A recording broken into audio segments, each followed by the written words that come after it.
pledge to our flag and remain standing for a moment of silence for all our military personnel serving here and abroad. I pledge allegiance to the flag of the United States of America and to the republic for which it stands, one nation, under God, indivisible, with liberty and justice for all. Please be seated. Notice requirements of the open public meeting law have been satisfied concerning this meeting. The annual notice was published in the Home News Tribune and the Star Ledger on December 10, 2021. A copy of the schedule was posted on the municipal bulletin board, and it should be so noted in the minutes of this meeting. Councilman Spiller. Here. Councilwoman Meehan. Here. Councilman Patel. Councilman Anderson. Councilwoman De Jesus. Here. Councilman Small. Councilwoman McCullough. Here. Vice President Ficarra. Here. And President Bauer. Here. Can I get a motion to approve the minutes from July 19th, 2022? Motion. Second.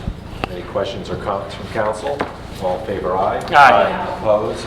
Ayes have it.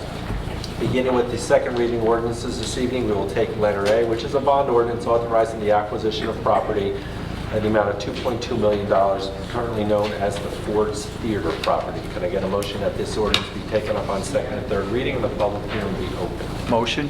Second. Any questions or comments from council? All in favor, aye. Aye. Opposed? Ayes have it. The public hearing is now open on letter A only.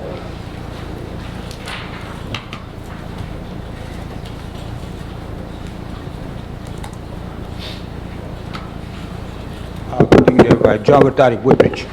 On the property Ford's Theater, letter A, a couple of years ago, I believe there was a lot of money appropriated to buy it and redevelop it to make it a theater or something else. And my question would be, I think it's a great idea for seniors or anybody else, but the question is, how much extra is going to cost to redevelop the property and make it a housing for senior people? What amount are we talking about, and how many units? How many you asked for what? How many units? Yeah, I think we're replacing the same amount of units are in Olsen Towers at this time, so roughly about 55 units. okay, The Olsen Tower was originally built in 1963. right. Now, the question is that property going to be run by the township, or it's going to be like other ones, like of senior communities, we talk about in Evanel, or we talk about, Mayor? I'm sorry, I got here late. What's the question? is the property is going to be run by the township? Ford's Theater, is that going to be township property developed by us, or? No. Ultimately, we're going to own it now, and ultimately, there'll be a transaction where we transfer it to the owner of the senior complex, which will be, we believe, run through the housing authority. But we're not quite sure of all the details yet. But for now, we are buying it. But we are not going to be the ultimate owner of it. Does that answer your question? The question I follow up is pay to my attention. A lot of those, what you call buildings and industrial or even housing, mostly owned by the foreign investors. And I'm talking even investors of foreign countries. They just invest more in the United States. The question I'm asking, do we investigate who those people are? And of course, where the money is coming from? No, we don't. We don't. The owner of this project owns Red Oak, or built Red Oak.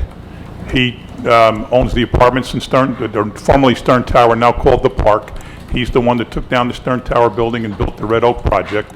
He's got other things in town. He's a very reputable developer all over Middlesex County. And no, we don't need to do research on him because we know him. Okay, so you do know who the owner is going to be. Ultimately, yes, of course. Thank you, Mayor. Thank you. Thank you. Are there any other questions on letter A? Here are no other questions. Can I get a motion that the public hearing be closed, the ordinance be adopted, and submitted to the mayor for approval as required by law? Motion. Second. Any questions or comments? All in favor, aye. Aye. Opposed?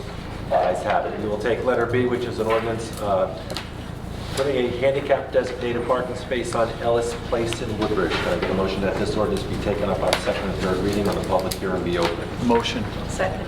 Any questions or comments from council? All in favor, aye. Aye. Opposed? Ayes have it. The public hearing is now open on letter B only. Hearing no comment from the public, can I get a motion that the public hearing be closed, the ordinance be adopted and submitted to the mayor for approval as required by law? Second. Any questions or comments? All in favor, aye. Aye. Opposed? Ayes have it. Listed on your agenda, letters C, D, E, and F are all first reading ordinances. Can I get a motion that these ordinances be passed on first reading, published in the Home News Tribune on Friday, August 5th, 2022, with notice of public hearing to be held on August 23rd, 2022 at 6 p.m.? Motion. Second. Any questions or comments from council? All in favor, aye. Aye. Opposed? Ayes have it. Finally, Mr. President, you have 21 items listed on your agenda. Can I get a motion by consent to approve 1 through 21 resolutions? Motion. Second. Any questions or comments? Mr. Mitch? Yes, sir. I'd just like to ask my fellow councilmates for their consideration and support on resolution number 17 regarding the redevelopment of certain parcels of property and along Route 1 in Avenel. It's been announced for some time now, myself, the mayor, and the administration's desire and intentions to redevelop the Route 1 corridor, and this resolution is a step in the right direction for several of those properties. Thank you. Any other comments from council? All in favor, aye. Aye. Opposed? Ayes have it.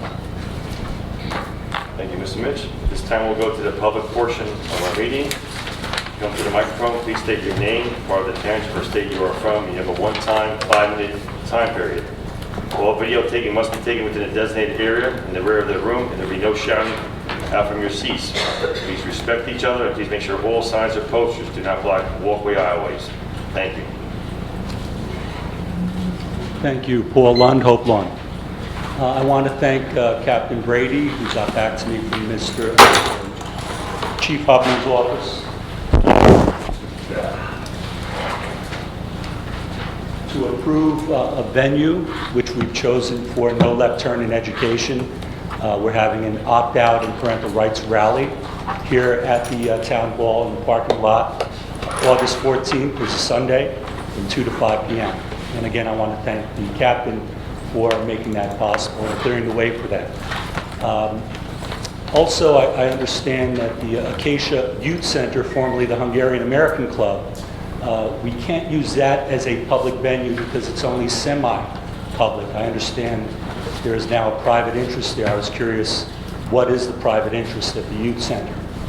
I guess one more thing. I have a brochure here, and the title says, COVID-19 vaccine reactions include heart disease and death. See hundreds of testimonies at nomoresilence.world. That's nomoresilence.world. We will have information and education concerning the vaccines, especially as they pertain to children 18 and under. I think I can stand on that. Just the one question pertaining the private interest in our youth center.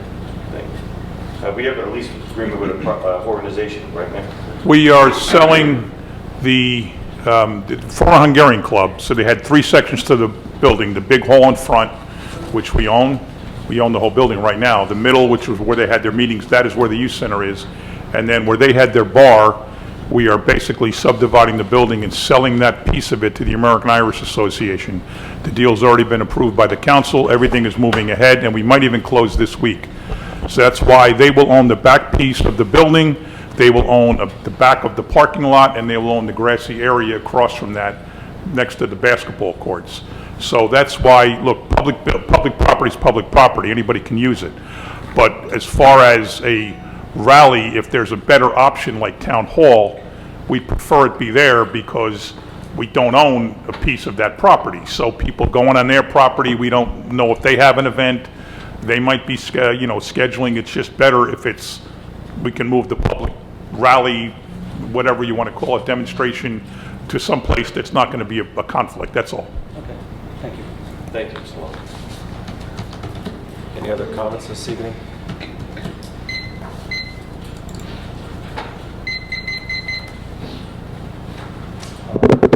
John Vitale, Woodbridge. The mayor, I understand you said you sold the part of the club. I remember there was the original bar 50 years ago. That's the only thing over there those days. And you say you sold it to American Irish Club. Maybe ask how much did you sell it for? $50,000. It's been $50,000. before the meetings. You've been at the meetings where we've discussed this. It went through an ordinance like everything else. It's been public for a long time. Okay, when Hungarians decide not to run it anymore, how much did you pay for the club? Zero. Why did you sell it for $50,000 for an organization that's probably just more important probably than Hungarians were? Why couldn't they get it for the dollar and make it just legal tender? Why $50,000? Made improvements or what it was? We had an appraisal for what the land and the piece of the building were worth, and we sold it for fair value. It didn't seem like we should give it away for $1. Well, again, but I mean, I would kind of hurt that certain people would pay for it, even if you got it for nothing, and they are probably one of the most, how do you call it, should be proud of the American Irish in Woodbridge. Of course we are, but you complain all the time about taxes, now you want us to give away property for free. Well, listen, It's a little inconsistent. No, not the idea, it's a principle that you're taking advantage of certain people.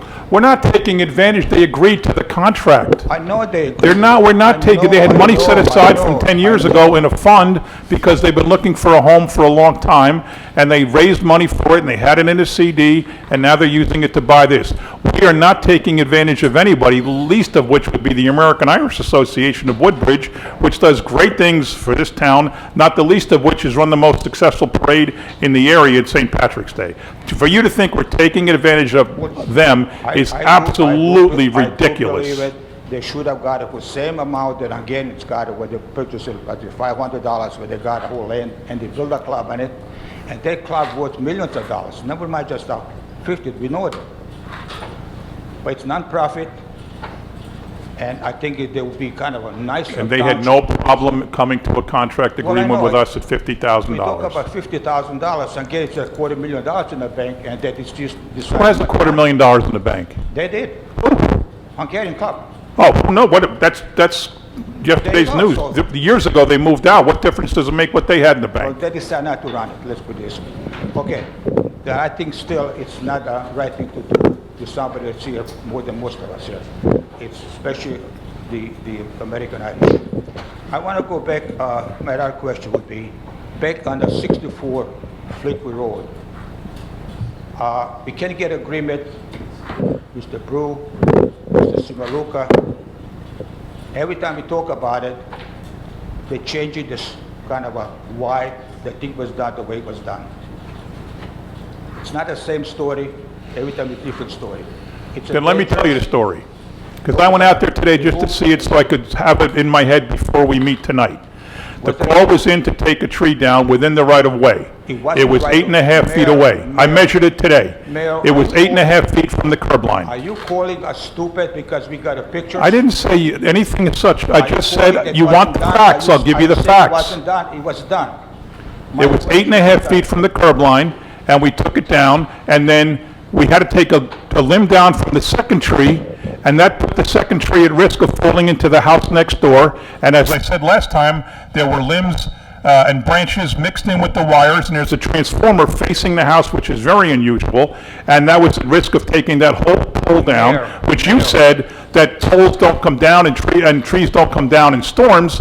I don't know where you've been living, but Ida, Sandy, and I didn't say- I Irene, did not trees say- came down all the time. So Mayor. let me finish. You asked the question, let me finish. No, you just So then the spoke- guy in the field doesn't know who owns the house, he doesn't know a thing about anybody who lives there, decided that the second tree was at risk of falling into the neighbor's house, and he decided to take that down too. This guy doesn't know who's on the council, he doesn't know anything about who lives there, and he made that decision in the field. So for you to impugn his integrity and say he did something that's not right, George didn't know it, I didn't know it, Vito didn't know it, the council didn't know it, the councilwoman didn't know it. This guy made a decision in the field to do the right thing and protect the house next door. That's the fact. Who's this guy? I mean, you don't need his name, he's a public works supervisor. Yeah. Is he a supervisor, And I'm George, or sure foreman, George? I'm sure he did not. Supervisor. A supervisor made the decision in the field, not knowing anything about anybody, and you know what? He made the right decision. We're going to prove it. And you've been coming for 5 or 6 meetings now, calling this I don't know. transaction into I don't know. doubt. It was the right thing to do. Because that's abusing the power and taxpayers' money. Thank you. Are there any other comments this evening from the public?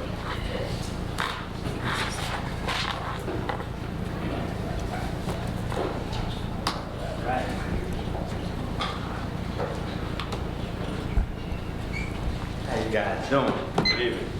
Good evening. My name is Kirk Dawkins. I'm from Island.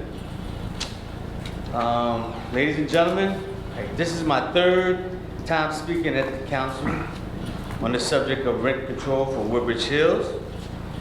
Now, Woodbridge Hills is a senior citizen apartment complex in Island with about 800 elderly and disabled Democrat voters.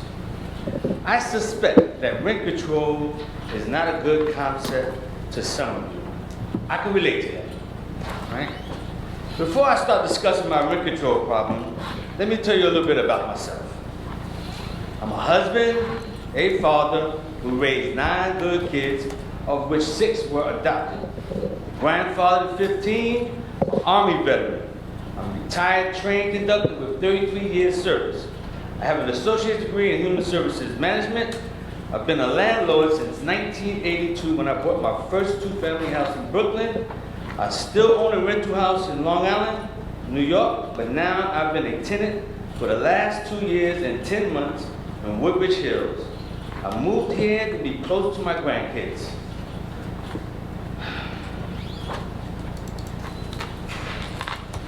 All right, now let's get back to rent control. Rent control started in the 1970s. It was born from rotten landlords mistreating their tenants. The tenants rebelled against the landlords with rent strikes. Then tenant organizations lobbied New Jersey elected officials, and from those efforts, rent control was born. Then in the 1980s, New Jersey wanted more housing and development and property investment. But why would an investor, any investor or developer, would want to spend their money in a state with all these rent control laws that restrict their ability to make profits? So in 1987, New Jersey passed a rent control exemption law entitled Newly Constructed Multiple Dwellings. This law was designed to encourage development and investment by giving developers an ability to make profits unhindered. The rent control exemption law allows developers to charge tenants whatever the market could bear unhindered for a period up to 30 years. Up to 30 years, this means 30 years or less. Based on the New Jersey law I read, Woodbridge Hills rent control exemption is supposed to last until the end of their initial mortgage loan amortization schedule. Again, the purpose of rent control exemption law is to allow developers to make all the money the market allows unhindered from any rent control ordinances.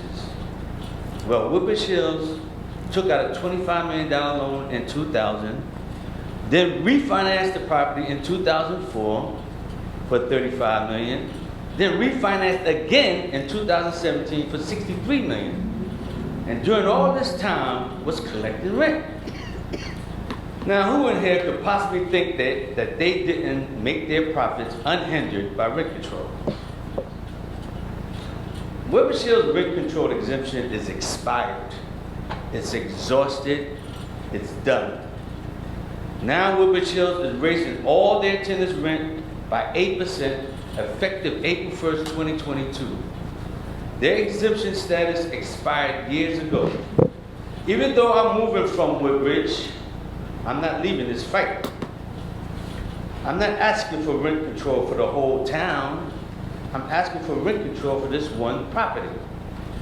This one place filled with 800 angry, elderly, disabled Democrats.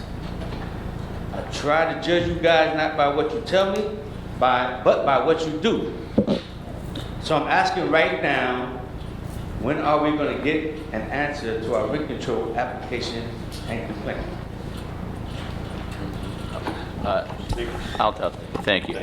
Thank you, Council President, and thank you, Mr. Kirk, for being here. You know, you and I have had several conversations around this issue, and as I've told you, the process by which we do this, we're in the process of investigating the complaint that you have, and others have come to a rent leveling board meeting, I think it was a month or so ago, and have brought forth other documentation, all of which is being evaluated. The way the process would work would be this. We're investigating, and I would make a recommendation to the board, who then would have a hearing in order for the landlord to present their case, and we're going through that process right now. After a hearing, the board would make a conclusion and then would go on from there. as you know, and as we have discussed, the funding formula, the financing formula that the landlord undertook was complicated, right? It consisted of a couple of pieces early on with specific language relative to an amortization period, and so we were doing some due diligence around cases that may have evolved in under the law relative to that issue. Doesn't seem like there is any, mostly I suspect because the 30-year time period that you're talking about. And the statute does talk about the less of the initial financing period or 30 years. So those things are just finally starting to come around to conclusion. And remember that 30 years runs from the time of the completion of the project under the statute. And so we're sorting through all of those things and I'm prepared to meet shortly with the board for them to be advised of the situation and then to make to direct me as to whether to go forth with a hearing or not. So that will happen in short order. I can't tell you exactly when it is. I've got to reach out to all the members, see if they're available for a conversation, things like that. And I know the mayor has also made some other efforts, Mayor. Council President, if you don't mind, just 3 quick points. One, we can't do one apartment complex, a condominium complex, and not do them all. That's not legal. So we can't single out Woodbridge Hills and not do the whole town. So that's impossible. Second, the political party of the people in the complex doesn't matter to us. We don't care what party they are. We treat people the same. We don't ask what party people are. And third, we have had conversations with the president of the association. As you said, there's 800 units. So we can't have multiple conversations with multiple different people or meetings with multiple different people. So we're working on setting up a meeting between my office, Attorney Coughlin, and Mr. Joe DiGiovanni or DiGiovanni, and whoever he wants to bring. So when that meeting is set, if you'd like to talk to him and attend it, you're welcome to, but we have to work through the president of the association as the official representation or representative of the association. We can't just meet with other people without going to him first. That's Mr. all well and Dawkins. good, but I mean... Excuse me, unfortunately, your time is up. Oh, okay. But no, you'd like... Thanks for your response. Yes, but if you'd like to reach out to Speaker Coughlin or the mayor, or I know you contacted me myself. I'll meet you outside if you want, as soon as the public portion's over. Thank you.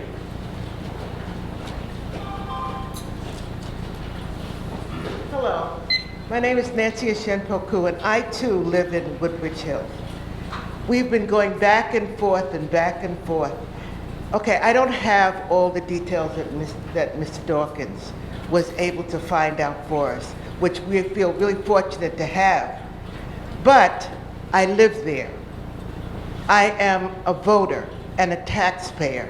And it doesn't matter if I'm a Democrat or Republican. I vote.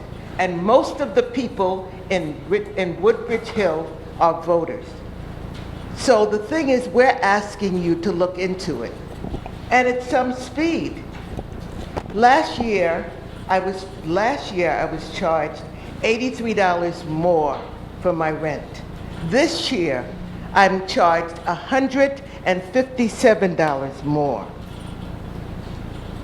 That means that in 2 years, and my pension doesn't carry me through, I'm going to be homeless. I've never been homeless in my life. But that's the result of not having rent control. That's the result. And someone needs to look into this for us. We're senior citizens. We're depending on you to help us. I was looking for Mr. Patel because I know that he's the direct person I have to speak to. And the last time I was here, he wasn't here. We need help, and we're asking you for help. Thank you. I can assure you that we are looking into, we're gathering all the facts. If we can do anything, and it might mean a court fight, whatever we need to do, if we have a chance of being successful, we are going to do it, and we're on your side to get this done. When? But it takes a long time. How long? We're trying to set up a meeting in the next 2 weeks with Mr. DiGiovanni and Mr. Coughlin's schedule and my schedule. We're trying to work it all out, and we'll explain everything. It's a very complicated matter because they didn't take a mortgage the first day. They got the land cheap, and then they took a construction loan, and then they financed it and cashed out. So, you know, what is the trigger that started the whole 30 years, and what's the point where everything, you know, begins? We are still looking at the legal ramifications. If we can come up with a strategy that says we can go after them and say you can't raise the rent, we're going to do that, and we're going to be prepared for a fight after that. All right. Because they won't take it easy. To remind you, last night at the concert, you said that the senior citizens are the most important here.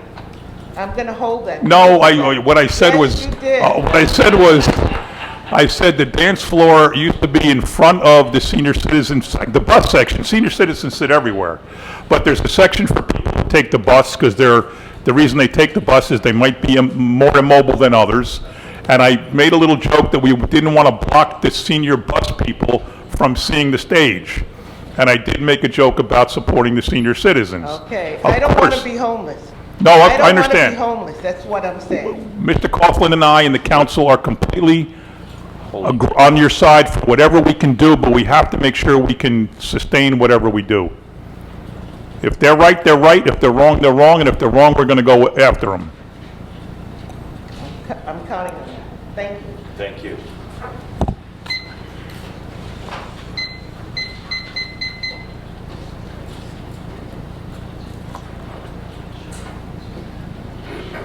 Hey, how'd you like the concert? That's right. Was it good? Yeah, good. Good afternoon. My name is Eugene Balcom. I'm a resident at Woodbridge Hills for about 7 years. My wife is here with me, and I have a friend that we grew up together. Our mothers bowled together. She's also at Woodbridge Hills. And I have a technical question for the mayor or for the legal side of the side. I've seen a couple of versions of the Constitution and bylaws of the Woodbridge Hills Tenants Association, and none of them have been dated. There's no indication of when they were approved, and it doesn't give any indication of who is the president. So I'm just concerned of questioning how would the legal body determine that Joe Jones or Bob Smith or Ralph Johnson is the official president of the association? Well, if I can, yeah. Well, I mean, we would have to look at the documents themselves. There have been elections that presumably that have been held. I obviously just getting this for the first time, so I don't know the true facts. When you say, excuse me, I don't mean, I do mean to interrupt you, but I apologize. That's in okay. advance. But the document, the elections that you are referring to that you presume Are established have in been the- held for officers, I'm not aware of that. Okay. I Well, haven't seen indication, I haven't seen an invitation to come vote for a president, a vice president, a secretary, a chairperson, as well as for the building captains. The Constitution that I've seen, the bylaws enable that the officers can appoint the building captains, but it doesn't, the officers, the presidents, and those have to be elected. And I'm not aware of a document that shows that election took place when I was out sick or on the moon someplace. well, Sir, do you have an attorney for the association? I'm sorry? Do you have an attorney for the association? I give the same answer about there has not been a vote to hire an attorney to represent the organization. So the answer to that question is no. Because I remember Sonny was the president for a long time, But again, but here but he's again, not the president anymore. the issue is not who used to be the president. No, I get it. so, Well- look, I mean, the answer would have to be, there's multiple questions that you've asked, sir, Now, I'm right? only asking the question. Well, but I mean, there's multiple facts, right? First of all, there are documents that were created when the homeowners association was created. Those were presumably were filed with the Department of Community Affairs in Trenton, right? There may have been amendments to that. I don't know what procedurally occurred. You'd have to trace back the history of those documents and find out if they were done properly or improperly. I have to apologize again, Mr. Mayor. I'm not trying to put any dispersion on you, but you made the statement that you were meeting with the president. And I'm only speaking about that particular comment. And how do we know that that person that you said that you're going to be meeting with is the legal president of the association? I don't think I know the answer to that. Somebody just called me I and accept that. I accept said they that. were the president, and I guess I took it at face value. I didn't ask for proof, but Okay, and I appreciate what you're saying and with the perspective of going to, let's go find out and see what the facts state. Right. Thank you. Thank you. Any other comments this evening from the public?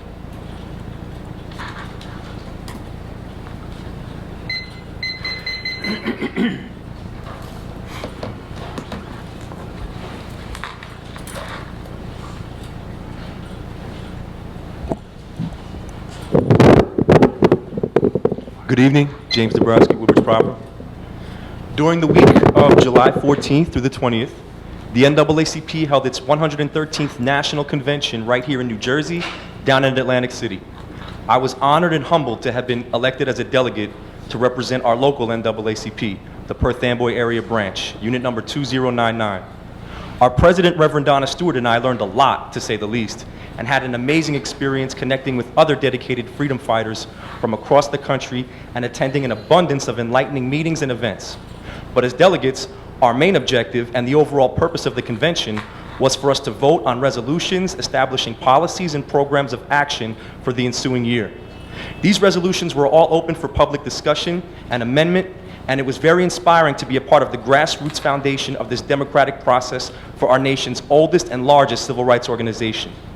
Ultimately, after much healthy democratic debate, we passed resolutions concerning a variety of civil rights issues, including police reform, criminal justice, restorative justice, economic development, reparations, closing the racial wealth gap, anti-racism education, educational equity, housing equity, health and health care, gun control, voting rights, and environmental and climate justice.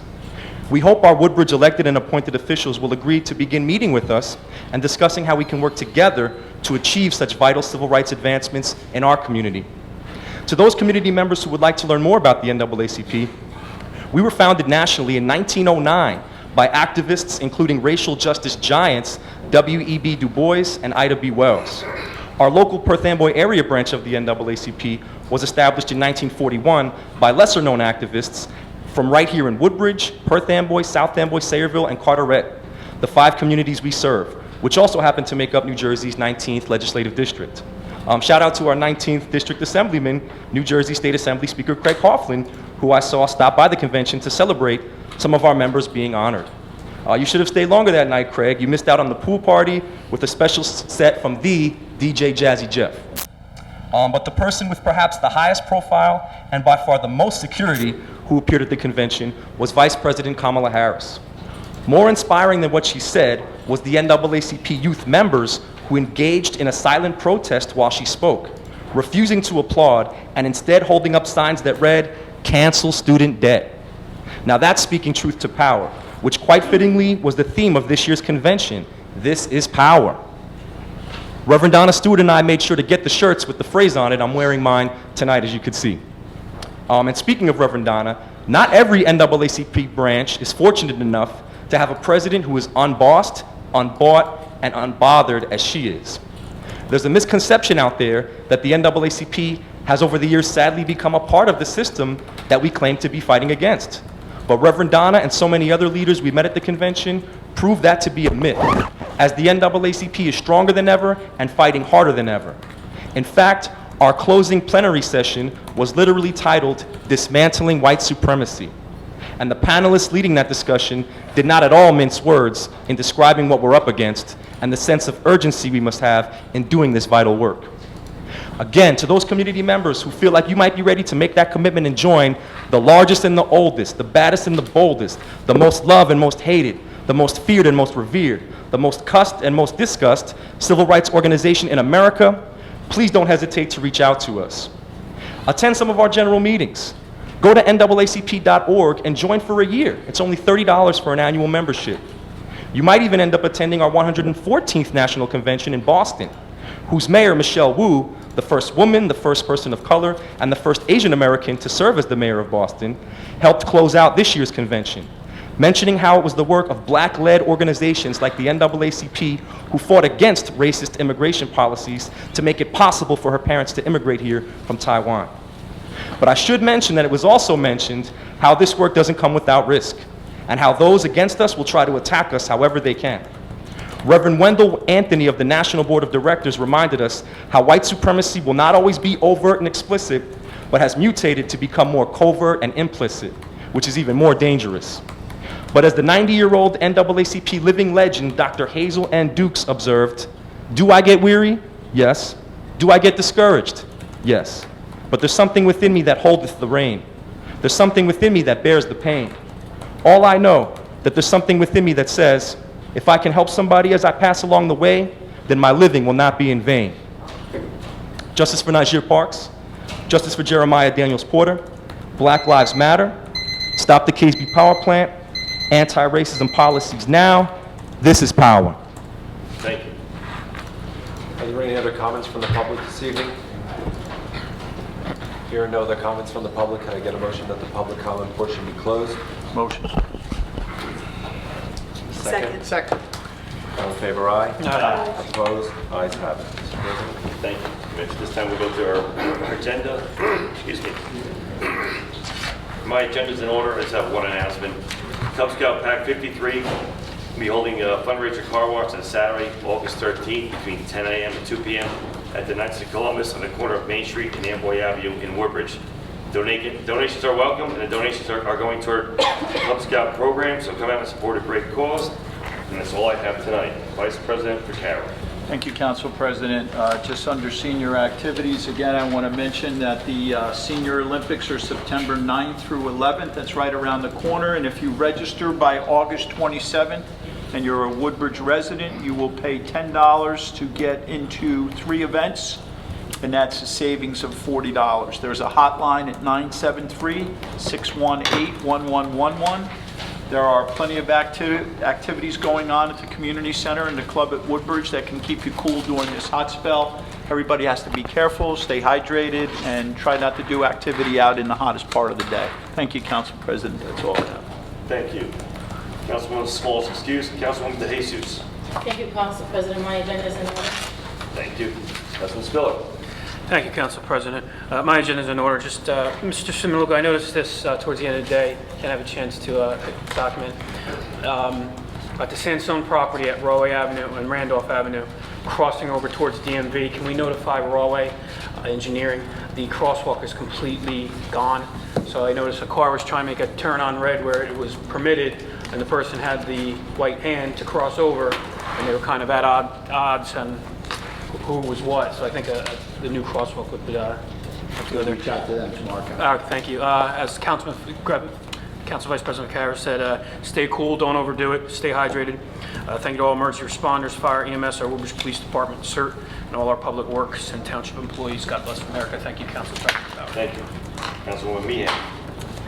Thank you, Council President. My agenda is in order, too. I just want to thank everyone that came out this past weekend for our 12th annual wiffle ball game.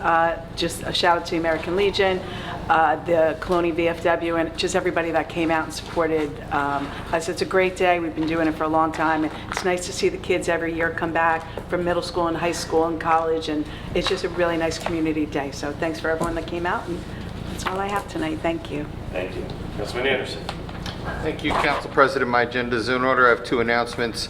One, the Boy Scouts Camporee starts September 23rd, 24th, and 25th at the Scout Pavilion on Omar Avenue in Avenel. And the Raritan Bay Y is hiring preschool teachers and teacher assistants. So please check out their website if you are in that category and looking for work. Thank you. Thank you. Councilman Patel's excused. Councilman McAuliffe. Thank you, Council President. My agenda is in order. I just have 2 announcements. Local Band Thursday resumes again this week with Shaman on August 4th and Kickback Band on August 11th. The concert starts at 7:30. Come out, relax, and enjoy music from your local musicians. Ferry Street, Harry Rankin Park, across from Moby Dick's. Also, the Gallery on Main on August 7th is having a DIY workshop for African accents on handbag inspirations. It's a $10 class, and if you log on to culturedexpressions.com, you can get the details. Thank you and have a good day. Thank you. Mr. Mitch. Thank you, Mr. President. Just a couple comments. Thank you for approving the Casa Giuseppe liquor license transfer this evening. I've also added on a new item, which is going to be a location change of the liquor license in Hope Lawn, and I'll also be adding on this week a change in ownership of the managing member of the LLC that operates Joe Canals. Otherwise, the rest of my agenda is in order. Thank you. Thank you. Director Hubner. I'm standing in for Director Hubner tonight. He had to go for the National Night Out. Under Director Hubner's agenda, he has a traffic ordinance amendment. Thank you. Thank you. Director Garden. Thank you, Council President. Nothing this evening. Thank you. Director Burke. Thank you, Council President. At one item, fire traffic signal agreement for Route 9 on Main Street. Thank you. Mrs. Administrator Zimmerman. Thank you. I have a couple items tonight. I have a tax and sewer overpayment, and I have a parking refund, and I have a 100% disabled vet resolution. Thank you. Thank you. Legal? Nothing this evening, Council President. Motion for adjournment? Motion. Second. Thank you. Good night.